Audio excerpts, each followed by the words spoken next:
Bonjour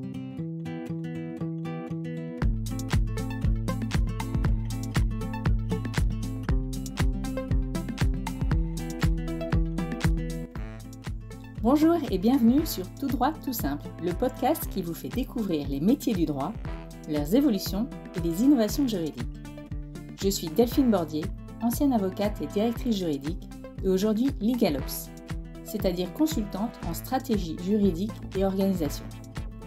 J'interviewe des praticiens du droit de tous horizons qui témoignent de leur expérience, leur parcours, leur vision de leur métier et vous livre de nombreux conseils pratiques. Dans cette mini-série que j'ai appelée les pépites de l'innovation juridique, je reçois Cassandre Tinebra. Cassandre est juriste, elle s'est très vite intéressée et formée au legal design. Et elle crée des contenus autour de cette approche. Plus récemment, elle a lancé sa chaîne YouTube que je vous invite à découvrir. Bonne écoute. Bonjour Cassandre, je suis ravie de t'accueillir sur le podcast Tout droit tout simple aujourd'hui. Je suis très heureuse. Est-ce que je peux te demander d'abord de te présenter brièvement, ou pas d'ailleurs? Bien sûr. D'abord, bonjour Delphine et merci beaucoup de m'inviter sur ton podcast Tout droit tout simple. C'est vraiment un plaisir partagé. Du coup, pour me présenter, donc, je suis juriste, je suis spécialisée en droit des affaires et droit du numérique. J'ai travaillé pendant 1 an chez Michelin au sein du pôle achat au niveau du groupe Michelin. Et ensuite, j'ai effectué un stage au sein de l'agence de legal design Hammurabi. Et là, ça fait quelques mois que je me suis lancée dans un nouveau projet, What About Legal Design, qui est un projet de communication autour du legal design. Donc voilà, mon objectif, c'est de partager des ressources autour du legal design sur la base notamment d'une collaboration avec différents experts du legal design, mais aussi des experts en fait, toutes les compétences qui gravitent autour de cette notion, donc neurosciences, linguistique, design thinking, UX, c'est assez large. D'accord. Et alors, on va beaucoup parler évidemment du legal design et de ce que tu fais. Est-ce que tu peux juste nous dire à nos auditeurs pourquoi tu es là et comment on a commencé à échanger? Oui, alors, on a commencé à échanger grâce à ton podcast. En fait, moi, je l'écoute depuis que je suis en Master 1 et en fait, c'est vraiment... Moi, c'est grâce en fait aux informations que j'ai trouvées d'abord sur Internet, en fait, que j'ai pu découvrir ce qu'était le legal design, comprendre mieux ce domaine-là. Et c'est vrai qu'au début, c'est difficile de rencontrer directement des professionnels et le podcast, c'est vraiment un moyen parfait en fait pour le faire, pour débuter. En fait, j'ai voulu partager moi ce que j'avais appris par ton podcast, les personnes qui m'ont marqué dans ton podcast et du coup, en fait, on a fait une collaboration pour que je partage en fait sous forme de carrousel certains de tes épisodes. Aujourd'hui, tu es là, tu es à ton compte, tu viens de lancer ta chaîne YouTube. Donc, je mettrai ton site, ton profil LinkedIn, ta chaîne, tout ça, ce sera dans le descriptif du podcast. Donc, tu nous as dit que tu étais avant tout juriste, mais qu'est-ce qui t'a plu dans le legal design d'abord? Pour te remettre un petit peu dans le contexte, en fait, moi, j'étais en Master 1 et j'ai commencé à regarder un petit peu ce qui se passait en dehors du droit, apprendre des nouvelles méthodes, etc. Et donc, je me suis retrouvée par le biais de hackathons, de formations, à découvrir les méthodes du design thinking dans un premier temps. C'est le fait de conceptualiser une solution, un projet autour de l'utilisateur, donc avec l'utilisateur. Et de manière générale, le design thinking, c'est vraiment très large. Ça mêle tout un ensemble de méthodes. On a aussi le brainstorming. C'est vraiment très large. Et j'ai adoré, tout simplement. J'ai découvert, on va dire, des moyens de travailler que je retrouvais pas forcément à la fac de droit. Le travail en équipe autour d'un projet, souvent par équipe pluridisciplinaire, tout ça, c'est quelque chose qui me manquait un petit peu à la fac et que j'ai adoré. Je me retrouvais à être toujours passionnée par le droit, mais avoir découvert en fait cet ensemble de méthodes que je trouvais extrêmement pertinentes, et sachant que le design thinking, en fait, maintenant, ça a clairement fait ses preuves depuis plusieurs années. Et donc, je me suis posé la question, comment est-ce que je pourrais continuer à pratiquer le droit, parce que c'est ce que j'ai envie de faire, mais en intégrant d'autres méthodes. Et en D'accord. fait, et du coup, ces méthodes de design thinking. Et là, donc, j'ai cherché sur Internet et j'ai vu que le droit et le design thinking avaient déjà été mixés, ça existait déjà, et c'est ce qu'on appelle le legal design. Donc, à Ouais, partir de ce exactement, moment-là, ouais. voilà, je me suis dit, ah bah, voilà, c'est parfait, allons-y. Parce qu'en fait, tu avais déjà exercé comme juriste, mais sans cette approche du legal design. Quand tu étais chez Michelin, ou tu exerçais déjà Voilà. comme ça? Alors, quand j'ai découvert le legal design, je n'avais pas commencé encore à exercer chez Michelin. Et d'ailleurs, c'était important pour moi. C'était acquis que je trouvais ce domaine absolument passionnant et que j'allais aimer l'exercer. Maintenant, je me suis posé la question, est-ce que, en plus d'être passionnant, c'est quelque chose qui s'inscrit dans la pratique? C'est vrai que c'était important pour moi de travailler d'abord en direction juridique pour savoir si c'était en accord en fait avec tout simplement les besoins des juristes, mais aussi des opérationnels. Chez Michelin, j'ai vu que ça s'inscrivait complètement dans ce désir d'être dans la pédagogie auprès des non-juristes et aussi avec cette difficulté d'avoir toujours plus de réglementations applicables. Je pense notamment au RGPD. Oui. Et le fait que le RGPD doit être pas maîtrisé, mais que les Ouais, en tout notions cas, les collaborateurs doivent être formés. Oui, ça, c'est. voilà, exactement. Pour ça, il faut que l'information juridique soit accessible, soit adaptée à la personne à qui on s'adresse. C'est le cœur du legal design. Mais du coup, tu n'as pas voulu rester juriste, alors, j'allais dire juriste legal design dans une entreprise? Ça n'existe pas?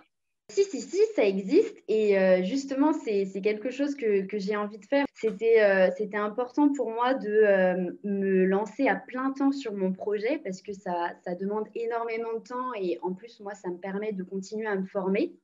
Mais en fait, l'idée, c'est que l'année prochaine, donc je dirais aux alentours de janvier-février, moi, mon objectif, c'est d'intégrer une entreprise, dans l'idéal, une direction juridique pour exercer au sein d'une direction juridique. C'est vrai que j'ai adoré mon expérience chez Michelin et c'est quelque chose que j'ai envie de retrouver. Donc, Bon, ça existe l'appel est lancé totalement. là. Vous nous écoutez? C'est ça. Et alors, je crois que tu as remporté un prix. Tu as remporté le grand prix du jury en créant une plateforme de partage pour la Chambre des notaires d'Ille-et-Vilaine. Oui, voilà, Et c'est ça. ça t'a encouragé à continuer dans cette voie-là aussi?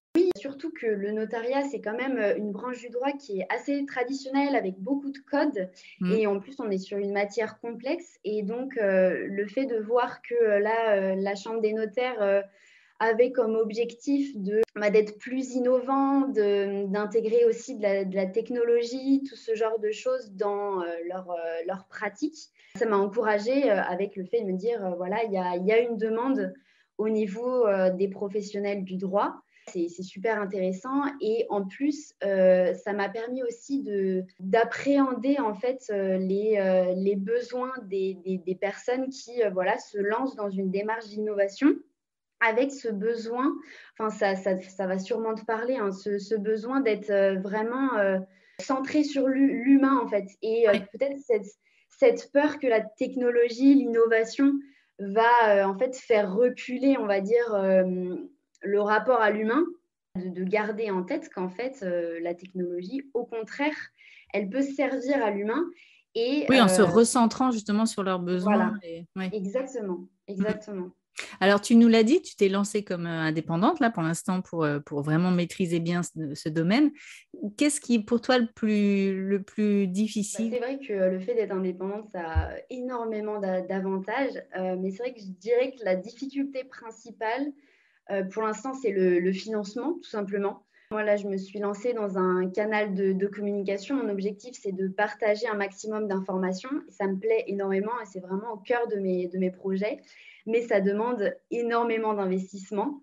Enfin, tu le sais aussi Oui. bien que moi, Ouais, ouais. avec les podcasts, Les etc. contenus, oui, oui, bah oui, c'est ça. Le contenu, voilà, c'est ça. Et donc, c'est vrai que derrière, si le financement ne suit pas, c'est vrai que c'est difficile de pérenniser le projet. Mais comme là, je me lance dans l'aventure YouTube, ça va me permettre de gagner en visibilité. Et pour le coup, sur YouTube, les partenariats rémunérés sont beaucoup plus faciles à mettre en place. C'est vrai que ça va être un gros point positif pour moi. Alors justement, est-ce que tu peux nous parler de ta chaîne YouTube? Qu'est-ce qu'on y trouve? Oui, bien sûr. Alors, mon but, c'est d'aller plus loin que les posts LinkedIn, que je vais poursuivre, hein, bien sûr. Et voilà, le but, c'est d'aller plus dans le détail, clarifier la notion. C'est vrai qu'on me demande souvent, en fait, ce qu'est le legal design, parce que, mine de rien, c'est un domaine qui est de plus en plus connu, mais malgré tout, ça reste un domaine qui est très complexe pour certains. Et c'est normal, hein. Moi, j'ai mis des mois avant de vraiment bien cerner la notion, ce qu'on pouvait faire, en fait, tout simplement grâce au legal design. Donc, le but, c'est vraiment de clarifier. Et comme je disais, moi, mon but, c'est aussi de travailler en collaboration avec d'autres experts. Et c'est vrai que la vidéo va être un moyen pour moi de leur donner de la parole de manière meilleure que les posts avec le format Partage, interview. oui. Ouais. Voilà, c'est ça. C'est de partager de façon plus détaillée des ressources, des formations pour débuter. En fait, c'est les demandes qu'on me fait de façon individuelle, mais pour qu'elles soient visibles par un maximum de personnes. Donc en fait, le contenu, ce sera des vidéos interviews, c'est ça? C'est ça. Et des formations. En fait, typiquement, par message, on me demande souvent quelles sont les formations que j'ai suivies pour débuter. Et Oui. donc, ça serait de partager ça en vidéo de manière détaillée. Typiquement, une vidéo, quelles sont les formations accessibles et gratuites, utiles en legal design. Oui. Et ça, c'est une question Là, que j'ai beaucoup posée dans la mini-série que j'avais faite. Non, mais c'est vrai, j'avais beaucoup posé cette question. Comment on se forme parce que, et souvent, j'avais la réponse, il faut s'entraîner. Oui, d'accord. Alors, ça, et c'est vrai, je pense que c'est complètement oui, vrai. Mais s'entraîner sans avoir de feedback ou de retour derrière, c'est ouais, compliqué, en fait. Enfin, donc, comment on fait? Enfin, c'est oui, vrai que c'est une vraie oui, question. oui, oui. C'est une vraie question, bien sûr. Alors déjà, enfin, la plupart du temps et dans l'idéal, un projet de legal design ne se fait pas seul. Souvent, ça se Mm. fait par équipe avec déjà tout simplement des graphistes. Après, il y a vraiment beaucoup de corps de métier qui peuvent intervenir, des spécialistes en linguistique. Enfin, c'est vraiment quelque chose Oui, qui donc mêle le but, beaucoup de c'est aussi compétences. d'interviewer toutes ces personnes pour bien comprendre la richesse Exactement. de cette approche, en fait. C'est c'est ça. C'est vrai qu'on ne pense pas forcément qu'on peut intégrer des neurosciences au droit, par exemple, ou que Mm. l'aspect linguistique va avoir une énorme place en legal design. Enfin, tout ça, c'est des choses auxquelles on ne pense pas forcément. Et du coup, le fait de l'expliquer en vidéo, ça peut être très, très intéressant. Oui, d'accord. Et du coup, c'est un peu ma prochaine question. Toi, tu travailles du coup avec toutes ces personnes-là. Quand tu fais tes carousels, quand tu fais tes legal, enfin tes contenus, Moi, en fait, je travaille avec les différents experts qui peuvent intervenir dans un projet en legal design. Donc voilà, design thinking, langage juridique clair, expert en legal design de manière générale. Tout cet ensemble de personnes qui peuvent intervenir à un moment ou un autre dans un projet. Des personnes aussi qui ont effectué des projets dans leur pratique au sein de direction juridique ou au sein de leur agence spécialisée en legal design et qui peuvent du coup fournir des feedbacks. Et depuis peu, j'ai la chance de travailler avec un monteur audiovisuel pour les vidéos sur YouTube qui fait un super travail et également avec un illustrateur. La première vidéo, ça sera en fait sur l'histoire du legal design. Et du coup, je parlais de l'illustrateur avec qui j'ai pu travailler qui va en fait, qui a dessiner les figures qui ont marqué l'histoire du legal design. Donc, je ne sais pas si tu vois Margaret Hagan et oui, Candy oui, oui, Chang. bien sûr. Voilà, Ouais. souvent on les évoque quand on parle de l'histoire du legal design. Donc, voilà, les personnes Ah ouais, avec qui je super. travaille. Ah ouais, ouais, non, c'est super.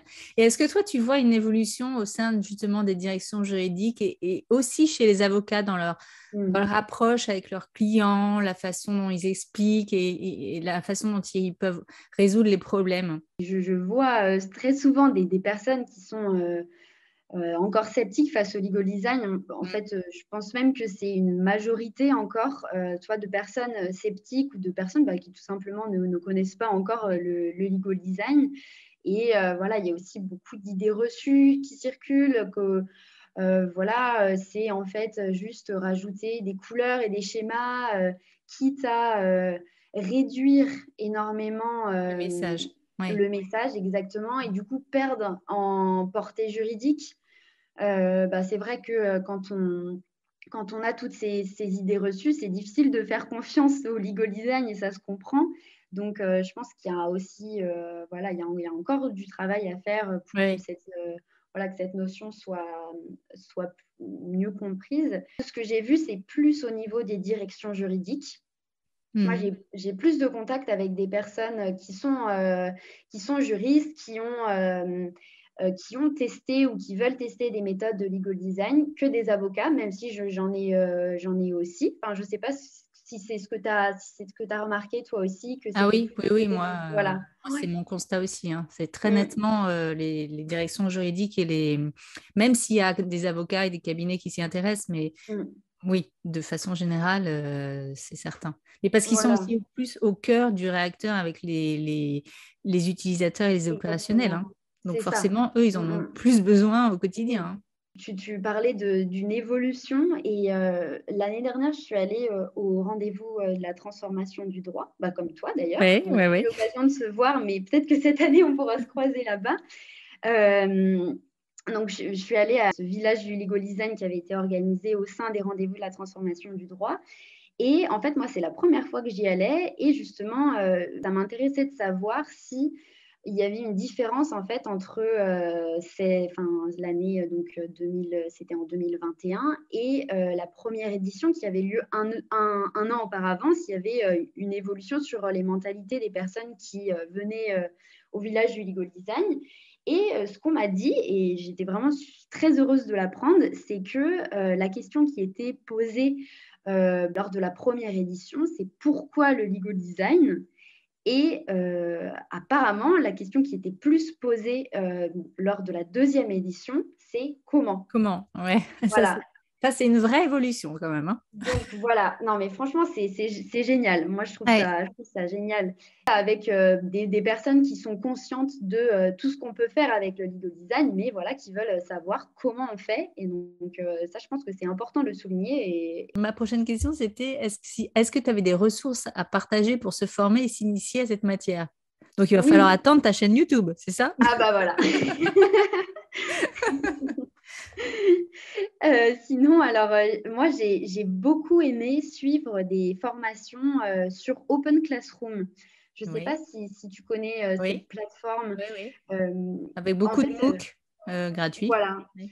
c'est ça. Il y a beaucoup de MOOC. En fait, c'est des formations qui sont en fait, il y a des formations de longue durée qui sont payantes, mais il y a des formations qui durent plusieurs heures et qui sont gratuites et que moi, je trouve de très bonne qualité. Mm. Et il y a même des partenariats entre Open Classroom et Pôle emploi, il me semble. Enfin, c'est vraiment quelque chose qui est très, très utile. Et il y a des formations sur le design thinking.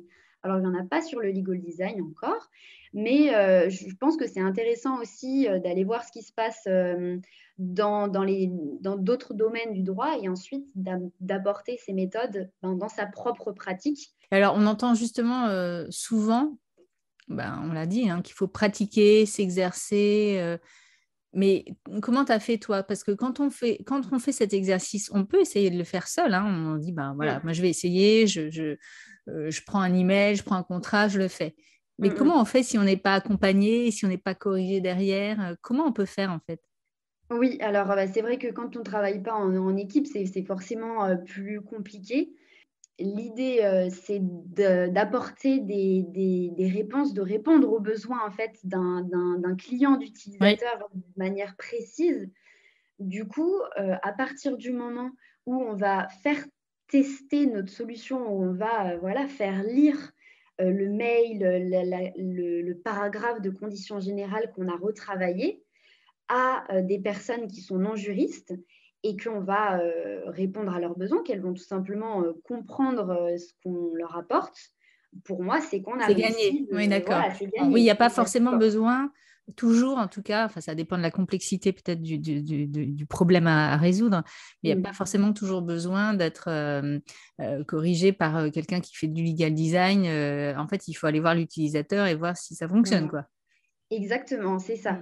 C'est ça. Et moi, je pense que ce qu'il y a au cœur du legal design, c'est, en plus de s'adapter et de apporter une solution à un utilisateur, hein, bien sûr, c'est tout ce qui est linguistique et ce qu'on appelle le langage juridique clair. Donc, le fait de passer d'un texte qui emploie beaucoup de jargon juridique, un texte très complexe, à un texte qui va être compréhensible par tous et en gardant la portée juridique, bien sûr.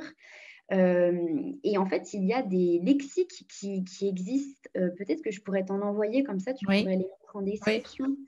Il y a même des lexiques officiels qui existent et qui vont, en fait, on va dire, entre guillemets, traduire le vocabulaire juridique en langage courant pour garder toujours la portée juridique. Et après, on peut aussi adopter différentes techniques de langage clair. Donc, par exemple, passer de la forme passive à la forme active pour que le sujet, en fait, il soit évident et que on n'est pas à réfléchir, en fait, sur déjà la formulation, quoi. Voilà, c'est ça, exactement. Et réduire la longueur des phrases, aérer les paragraphes, aérer les phrases et surtout éviter la double colonne. Voilà, c'est des choses comme ça qu'on peut adopter. Oui, puis parfois on a peur de se répéter ou de répéter des mots parce qu'on nous a toujours dit mais non, il faut trouver des synonymes, etc. Et moi, je sais que j'ai lu un livre, et tu dois le connaître, de Anne-Sophie Vivier sur la rédaction claire, hein, qui est très bien. Oui. Et justement, elle explique ça. Elle dit mais il ne faut pas avoir peur de ça, en fait. Il faut... Non, mais exactement. Voilà. C'est ça. C'est que le sujet apparaisse de façon évidente et que voilà, une fois qu'on a choisi une notion, on reste sur cette notion. Exactement. Ouais. Alors, si tu avais un seul message à faire passer aux auditeurs sur le legal design, ce serait quoi? Comme je parlais des idées reçues sur le legal design, en fait, l'idée, c'est vraiment d'avoir en tête qu'on ne va pas ajouter un schéma pour ajouter un schéma, on ne va pas ajouter une couleur pour ajouter une couleur. En fait, ça va plus loin que ça. Il faut faire comprendre que c'est une vraie méthode, quoi. En fait, il faut se défaire de l'idée que c'est du dessin, c'est du design. Voilà, c'est ça. Ou alors, si on considère qu'il y a une partie dessin, parce que c'est vrai, pas forcément dessin. Mais ça vient à la fin. Oui, c'est ça. Déjà, ça vient à la fin. Et voilà, si on considère qu'il y a une partie pictogramme qui va... D'ailleurs, ce n'est pas toujours le cas, mais si on considère qu'il y a une partie pictogramme, ce n'est pas une fin en soi, en fait. La fin, ça va être d'arriver à un message accessible, une solution qui va durer dans le temps, qui va être utilisée. Voilà, c'est ça mon message. C'est que la couleur n'est pas une fin en soi, mais ça va beaucoup plus au-delà de ça. Et pour toi, le legal design, il peut s'appliquer à tous les domaines du droit? Ah oui, complètement. Ça sera plus ou moins complexe, hein, parce que les réglementations sont plus ou moins complexes. Mais effectivement, pour moi, le legal design s'applique à tous les domaines, bien sûr. Alors, je vais te laisser peut-être le mot de la fin. Un grand merci à toi, Delphine, de m'avoir invitée. C'est vraiment un plaisir pour moi d'intervenir dans ton podcast et de pouvoir parler de legal design. Donc, écoute, tu reviens quand tu veux. Et puis surtout, aller faire un tour sur la chaîne de Cassandre. Et puis, moi, je suis ravie en tout cas de notre récente collaboration. Et j'espère qu'elle va durer longtemps parce que je suis sûre que tu feras des merveilles. Donc, voilà. Merci. Je te dis à très bientôt. Et puis, bon vent à ta chaîne. Merci, même bon vent à Tout droit tout simple également. Je vous donne rendez-vous dans 2 semaines. D'ici là, abonnez-vous au podcast pour ne rien manquer. Et si vous souhaitez partager votre expérience ou votre métier, contactez-moi sur le site Tout droit tout simple.